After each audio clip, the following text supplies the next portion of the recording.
Oi, meu nome é Isaac e nós iremos estudar características gerais dos animais.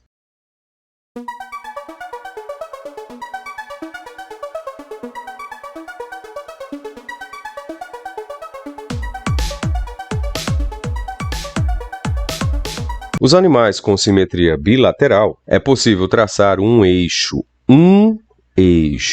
de simetria longitudinal no corpo do animal. Então, se eu traço um único eixo, e eu só consigo isso com esse tipo de animal, eu posso dizer que a simetria é do tipo bilateral. Se eu consigo traçar vários eixos, aí deixa de ser bilateral e passa a ser radial. A simetria pode ser de dois tipos, bilateral e a radial. Bilateral eu estou usando aqui como exemplo a borboleta e radial eu estou usando aqui como exemplo a estrela do mar. Os animais com simetria bilateral apresentam uma região dorsal geralmente voltada para cima e uma região ventral voltada para o solo. Então, a região dorsal voltada para cima é essa, ou seja, é como se eu estivesse dizendo que aqui é as costas do animal, e a região ventral seria a parte de baixo, que seria a barriga do animal. Então, na simetria bilateral, nos animais de simetria bilateral, eu tenho como características a região dorsal,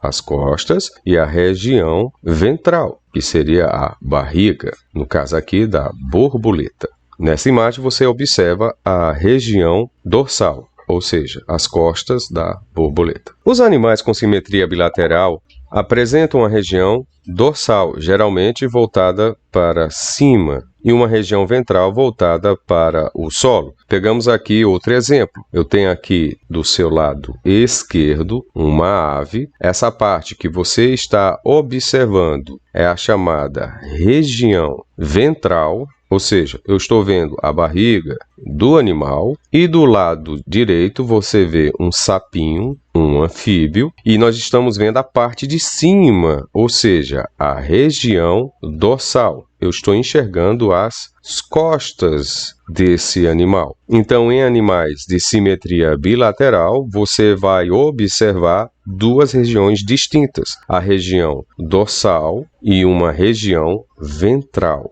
Região dorsal é lembrar de costas e região ventral é lembrar da barriga. Os animais com simetria bilateral apresentam a região anterior e uma região posterior. Tio, como é que eu vou identificar a região anterior e a região posterior? É simples.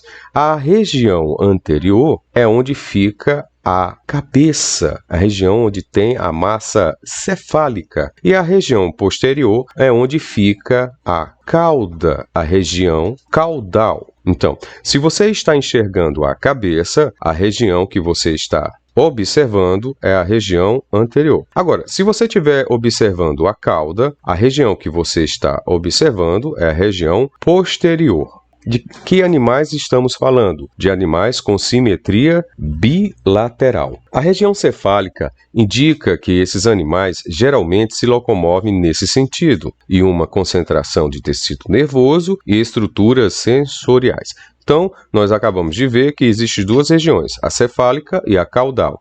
A região cefálica, podemos dizer, é o encéfalo, que está dentro de uma caixa craniana, dentro da cabeça, e é nessa região que o animal vai se locomover. Ele vai nesse sentido, no sentido da cabeça. E nessa região cefálica, eu tenho um tipo de tecido específico, que é o tecido nervoso, e as estruturas sensoriais. Quais são as estruturas sensoriais? Eu tenho a visão, eu tenho a audição, eu tenho o paladar, eu tenho o olfato. A estrutura do corpo de um animal é diretamente influenciada pelo padrão de desenvolvimento embrionário, característica utilizada tradicionalmente para determinar as relações de parentesco entre os grupos biológicos de animais. Então, aqui você observa que o desenvolvimento vai depender do tipo de embrião que está sendo formado. Nesse caso, dessa imagem, nós temos o Homo sapiens, que no caso aqui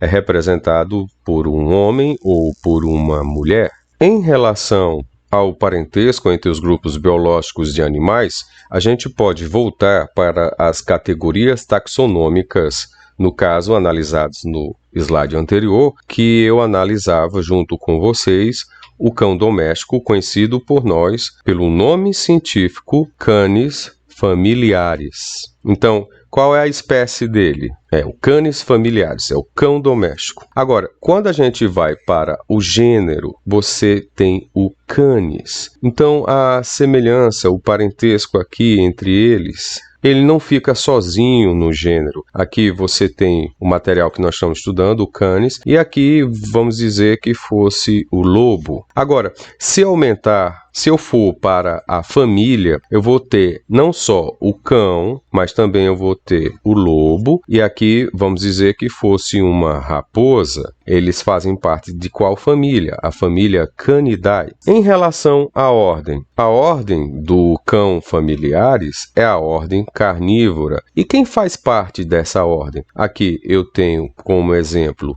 o urso, eu tenho como exemplo o lobo, aqui a raposa e aqui vamos dizer o gato. Todos eles são animais carnívoros. Se formos para a classe será do tipo mamália. E nós sabemos que a mamália é aquela em que os seres vivos mamam em alguma fase da vida, que é a fase inicial. Nós temos o urso, nós temos o animal que nós estamos analisando, que é o cachorro, nós temos o lobo, nós temos a raposa, nós temos o gato ou uma onça e nós temos aqui o cavalo. Agora, se eu vou para o subfilo, que é o subfilo que representa se tem vértebras ou se não tem, no caso aqui é vertebrata, isso quer dizer que tem vértebras. Quem são os animais que têm vértebras? Exemplo, eu tenho o peixe, eu tenho o urso, eu tenho um animal que nós estamos estudando, que é o Canis familiaris, é o cão doméstico, eu tenho um lobo, eu tenho a raposa, eu tenho uma onça, um gatinho, eu tenho um cavalo e eu tenho a cobra.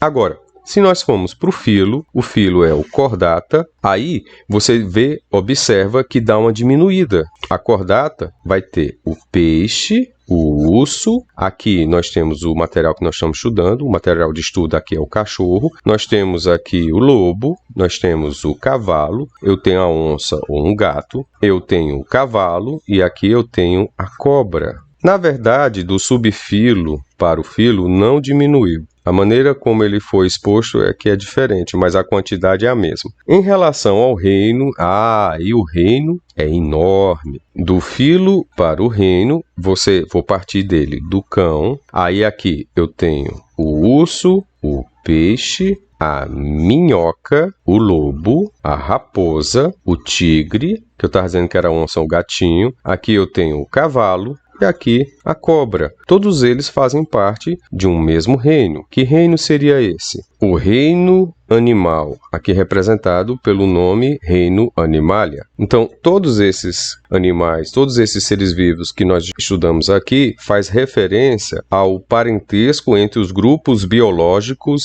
de animais. O estudo não é uma obrigação, mas sim um direito para você ter uma vida melhor. Então, já que você tem esse privilégio, estude para mudar a sua vida. Não só a sua vida, mas a vida de todos aqueles que estão ao seu redor. Boa sorte e até a próxima aula. Não se esqueça de deixar o seu like se inscrever no canal e ativar o sininho das notificações. Até a próxima. Tchau.